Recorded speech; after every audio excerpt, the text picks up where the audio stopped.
Hello viewers, आज हम बात करने जा रहे हैं 125 सीआरपीसी के केसेस के बारे में। जब पति और पत्नी में विवाद हो जाता है और विवाद के चलते पत्नी अपना मैट्रिमोनियल हाउस छोड़ के अलग रहने लगती हैं, या तो वो अकेली होती हैं या उनके बच्चे होते हैं तो वो अपने बच्चों को साथ में लेके अलग रहने लगती हैं। ऐसी स्थिति में पीड़ित पत्नी अपना और अपने बच्चों के मेंटेनेंस के लिए application under section 125 CrPC family court में फाइल करती हैं और हर्जे की मांग करती हैं, मेंटेनेंस की मांग करती हैं। ऐसी स्थिति में जब सम्मन पति को मिलता है, जब उसको नोटिफिकेशन प्राप्त होता है कि हाँ भाई, हमारे खिलाफ 125 सीआरपीसी का मुकदमा हमारी पत्नी ने फाइल किया है, तो जो कंटेस्टेड रिप्लाई आता है पति की तरफ से, उसमें एक फॉर्मल रिप्लाई पति की ओर से आते हैं। ये देखा गया ज़्यादातर कि भाई हम कुछ काम नहीं करते हैं, अभी वर्तमान में प्रेजेंट में हमारे सारे काम बंद हो गए हैं, हम जॉब करते थे, जॉब छूट गई है, जो बिजनेस करते थे उनको बिजनेस में लॉस हो गया, उनका बिजनेस ठप हो गया है, लिहाजा हम अपनी पत्नी को मेंटेन करने में सक्षम नहीं हैं, हम मेंटेनेंस देने में सक्षम नहीं है, इसलिए हम मेंटेनेंस नहीं दे सकते। इनका ये एप्लीकेशन डिसमिस कर देने योग्य है। उनका सीधा यही रिप्लाई होता है और यही प्रेयर होती है। लेकिन 125 सीआरपीसी के संबंध में अभी वर्तमान में प्रेजेंट में ऑनरेबल सुप्रीम कोर्ट का एक सन 2022 का बहुत इंपॉर्टेंट जजमेंट आया है अंजू गर्ग वर्सेस दीपक गर्ग के केस के संबंध में। और ऑनरेबल सुप्रीम कोर्ट ने इस केस में एक बहुत महत्वपूर्ण टिप्पणी भी की है फरीदाबाद कोर्ट और हाई कोर्ट, पंजाब और हरियाणा हाई कोर्ट के लिए। ऑनरेबल सुप्रीम कोर्ट ने कहा अपनी टिप्पणी में, सच erroneous and perverse order of family code was confirmed by high court। ये एक बहुत महत्वपूर्ण टिप्पणी है कि जिस तरह से 125 सीआरपीसी के मामलों का निस्तारण किया जा रहा है और पत्नियों को रेमेडी नहीं दी जा रही है, इस संबंध में ऑनरेबल सुप्रीम कोर्ट ने ये बहुत ही इंपॉर्टेंट टिप्पणी की है। दोस्तों, वीडियो शुरू करने से पहले रिक्वेस्ट करते हैं आपसे, जो भी नए व्यूवर्स हैं हमारे चैनल पे, प्लीज़ चैनल को लाइक सब्सक्राइब कर लें, वीडियो को लाइक कर लें और बेल आइकन दबा दें, जिससे कि आगे आने वाले जो इम्पोर्टेंट वीडियोस हैं उनका नोटिफिकेशन आपको टाइम टू टाइम मिलता रहे। चलिए दोस्तों, शुरू करते हैं आज का वीडियो। आज जो हम केस डिस्कस करने जा रहे हैं, इसमें ऑनरेबल सुप्रीम कोर्ट का जो जजमेंट आया था वो 28 सितंबर 2022 में आया था और बहुत ही महत्वपूर्ण जजमेंट है। ये केस था अंजू गर्ग बनाम दीपक गर्ग। इस केस में जो समरी है वो इस तरह से है कि अंजू गर्ग और दीपक गर्ग का विवाह जो होता है वो सन 1991 में हिंदू रीति रिवाज के हिसाब से होता है।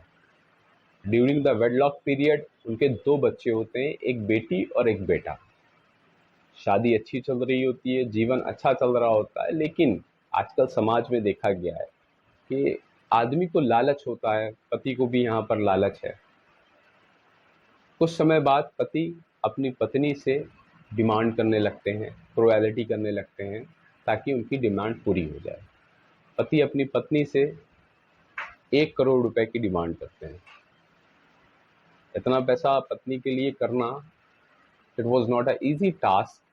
तो वो अपने पिता से बात करती हैं और 2 लाख रुपए की व्यवस्था करके अपने पति को देती हैं कि अब हो सकता है कि हमारा जो वैवाहिक जीवन है उसकी स्थितियां सुधर जाएं, हो सकता है इतने पैसे से पति का काम चल जाए।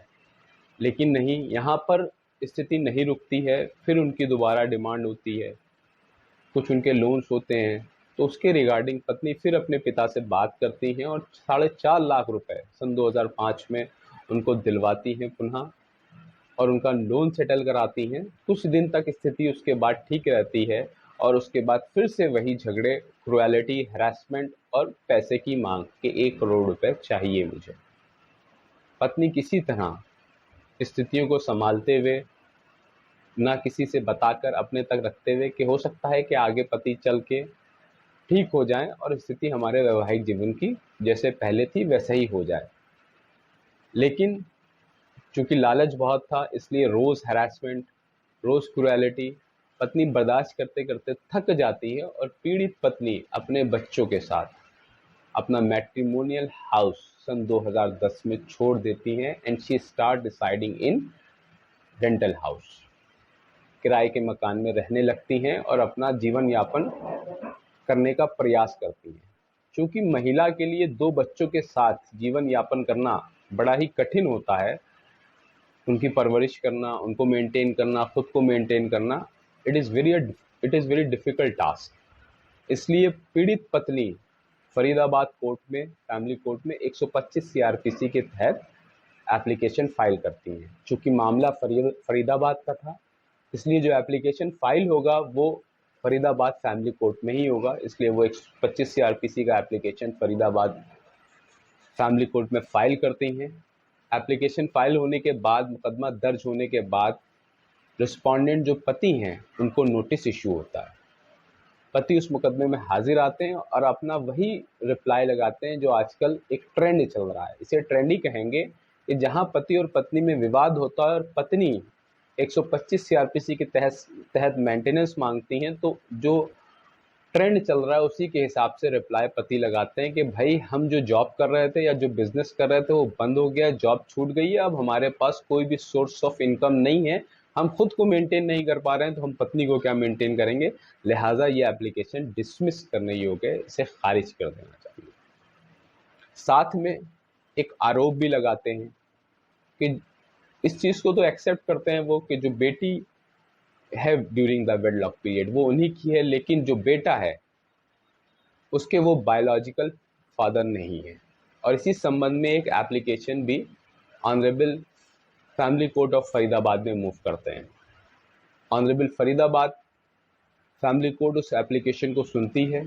पति की जो प्रेयर की गई थी उसमें डीएनए टेस्ट के लिए उस पर विचार करती है, उसमें आपत्ति वादिनी से मांगती हैं, वादिनी उसमें अपनी आपत्ति देती हैं और उस एप्लीकेशन को जो पति ने जो है बायोलॉजिकल फादर ना होते हुए डीएनए टेस्ट के लिए कहा था, उस एप्लीकेशन को डिस्पोज ऑफ कर देती है, खारिज कर देती है, डिसमिस कर देती है। और पति के विरुद्ध 125 सीआरपीसी के एप्लीकेशन के अंतर्गत इंटरिम 40,000 रुपये मंथली बांध देती है। जैसे ही पति के विरुद्ध जो 40,000 मेंटेनेंस का ऑर्डर होता है इंटरिम का, पति उस मुकदमे में आना छोड़ देते हैं, वो टर्न अप नहीं होते हैं उस मुकदमे में। ऐसी स्थिति में honourable family court of Faridabad recovery warrant issue करती है, फिर भी वो टर्न अप नहीं होते हैं। तब honourable family court of Faridabad 125 CrPC के मुकदमे को एक्स पार्टी प्रोसीड कर देते हैं और पत्नी के एविडेंस के लिए फिक्स कर देते हैं। पत्नी उसमें 4 एविडेंस कराती हैं, प्लस जो भी उनके पास डॉक्यूमेंट्री प्रूफ थे या जो भी वीडियोस थी वो उसमें ऑनरेबल कोर्ट में सबमिट करते हैं। इधर पति जो उनके खिलाफ ऑर्डर हुआ था 125 सीआरपीसी का और जो उनका एप्लीकेशन बायोलॉजिकल फादर का जो उन्होंने ना होना बताया था और डीएनए टेस्ट के लिए रिक्वेस्ट करी थी, परमिशन मांगी थी, जो उनकी वो एप्लीकेशन खारिज हो जाती है, उसके लिए वो क्रिमिनल रिवीजन में चले जाते हैं। लेकिन उनको Punjab and Haryana high court से कोई भी स्टे नहीं मिलता है, रिलीफ नहीं मिलता है। इधर 125 सीआरपीसी के केस में family court of Faridabad final judgement pass करते हैं और पत्नी की जो 125 सीआरपीसी की एप्लीकेशन है उसको खारिज कर देते हैं, डिसमिस कर देते हैं। उसमें कोई भी पत्नी को अलाउंस फाइनली नहीं मिलता है, ना ही बेटी को मिलता है, क्योंकि बेटी की आयु उस टाइम तक 18 वर्ष हो चुकी थी। लेकिन जो बेटा है उसको 6,000 रुपये मंथली अलाउंस फाइनल करते हैं ऑनरेबल फरीदाबाद फैमिली कोर्ट। पत्नी इस ऑर्डर के खिलाफ क्रिमिनल रिवीजन फाइल करती हैं।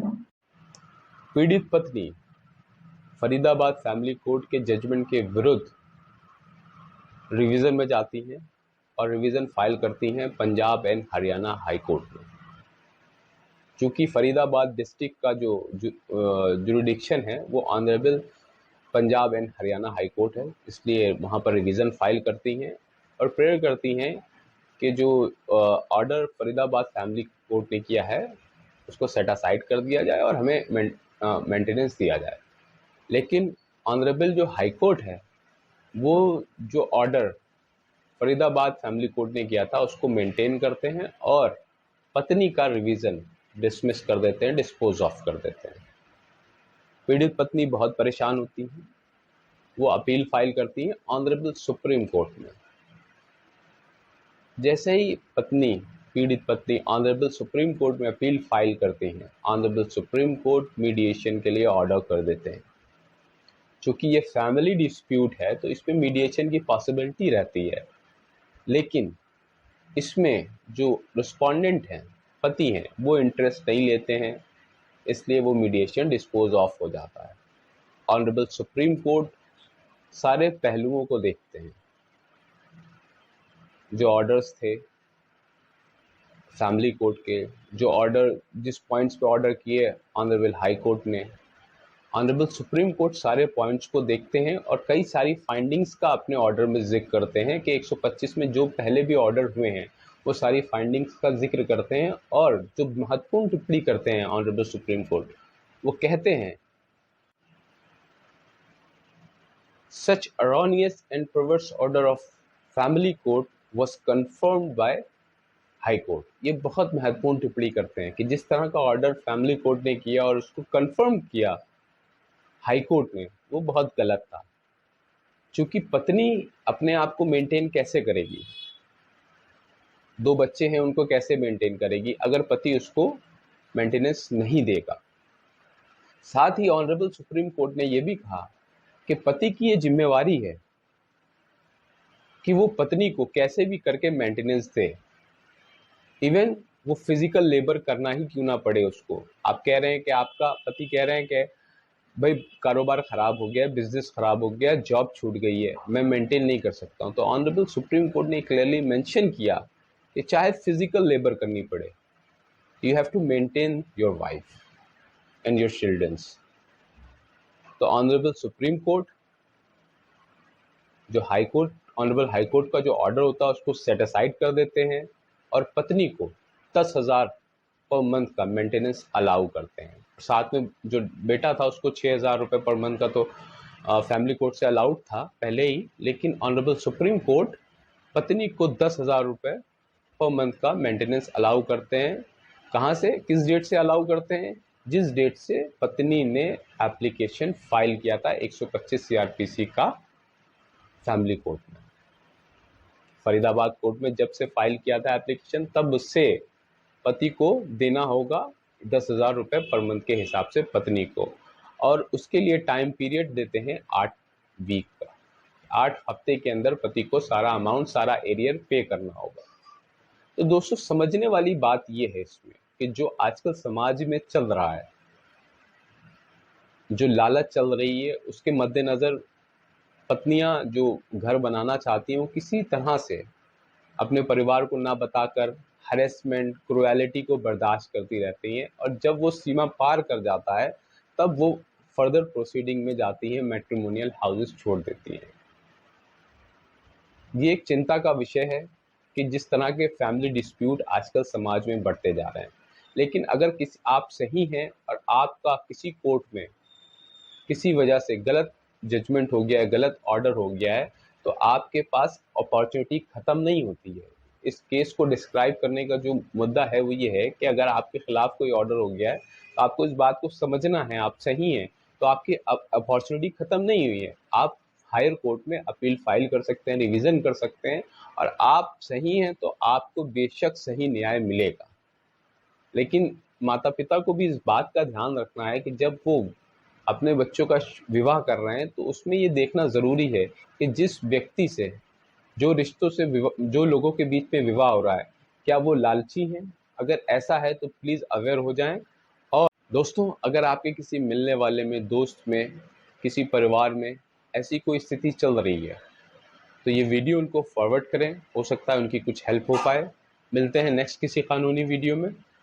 जय हिंद।